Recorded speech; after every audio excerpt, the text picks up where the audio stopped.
ఎవరికైనా ఎక్స్పీరియన్స్ ఉందో లేదో కానీ I have an experience. Last year I went to Sydney to a restaurant. There that man has 3 robots to serve the food. So మనం order ఇస్తే కనుక ఆ food తీసుకొచ్చి ఇస్తాయి, బాగుంటది. I took a selfie with one of the robots and I asked the robots to smile and it smile. అయితే world లో అతి ఎక్కువ రోబోట్స్ ఉన్నటువంటి కంట్రీ సౌత్ కొరియా. దాంట్లో ఉన్న రోబోట్స్ ఇంకా ఏ కంట్రీలో లేవు. This July 2024 July something really strange happen. One of the robots committed suicide. Sister మీరు కొంచెం సీరియస్ చూస్తున్నాను, మీరు చెక్ చేయండి ఎందుకు సూసైడ్ చేసుకుంది అది అని ఎంక్వైరీ చేస్తే తేలిన విషయం ఏంటంటే ఈ రోబోట్ ని డిజైన్ చేసిన వ్యక్తి he designed it in such a way that it should work for 6 hours. But the manager who is actually taking control of that, he made the robot to work for 9 hours. That's number 1. Number 2, robot was created to work in 1 level. Kani he made that robot to work in 2 levels. So దాంతో ఆ robot కి stress ఎక్కువైపోయి తట్టుకోలేక వైర్లు తెంపేసుకొని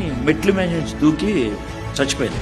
మీరు నవ్వద్దు, నిజంగా జరిగింది. అయితే దీన్ని బేస్ చేసుకొని నేను చెప్పదలుచుకుంది ఏంటంటే మనం జీవించే లోకంలో మెషిన్లు కూడా ఉండటానికి ఇష్టపడతాం.